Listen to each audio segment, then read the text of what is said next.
Number 3 ફૂડરૂપ એટલે શું કે કોણ નિરોગી છે એ પાઠ વિશે આપણે ભણીશું. એકઃ પક્ષી અસ્તિ. એકઃ એટલે એક પક્ષી, અસ્તિ એટલે હોય છે, એક પક્ષી હોય છે. સહ એટલે એ આકાશે, આકાશમાં. અત્ર તત્ર ગચ્છતિ અહીં તહીં જાય છે, એ આકાશમાં અહીં તહીં જાય છે. સહ એટલે એ પુનઃ એટલે વારંવાર. વદતિ એટલે બોલે છે. ફૂડરૂપ એટલે કોણ નિરોગી છે. કહ નિરોગઃ ભવતિ કોણ રોગરહિત છે એવું કોણ બોલે છે. પક્ષી બોલે છે. અને એ કોને કહે છે. માનવને કહે છે. પક્ષી દ્વારમ દ્વારમ અટતિ પક્ષી દ્વારે દ્વારે ફરે છે. એકમ એવમ પ્રશ્ન પૂછંતિ તે એક જ પ્રશ્ન પૂછે છે. જનાઃ ઉપહાસં કુર્વન્તિ લોકો એની મજાક કરે છે.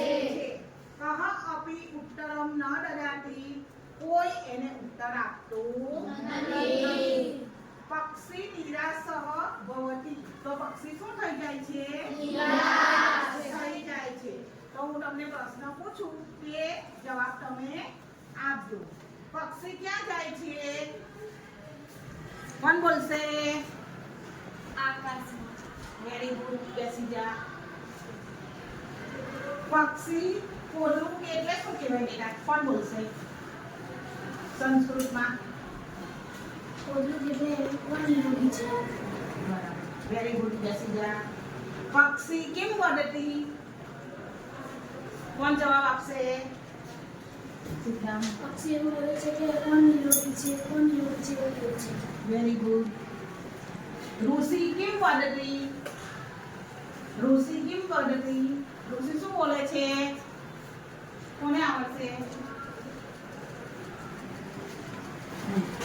ઋષિ કહે છે કે જે નિર્ભૂખ, મૃદભૂખ અને પ્રમાણ માત્રામાં ખાનાર ને એનું સ્વાસ્થ્ય હંમેશા સારું રહે છે. ઋષિ કહે છે. બરાબર, વેરી ગુડ, બેસી જા. સંતુષ્ટઃ પક્ષી કુત્ર આગચ્છતિ સંતુષ્ટઃ પક્ષી કુત્ર આગચ્છતિ.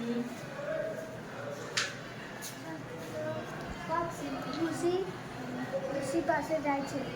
બરાબર, વેરી ગુડ, બેસી જા બેટા. તો આ આપણને શું બોધ મળે છે.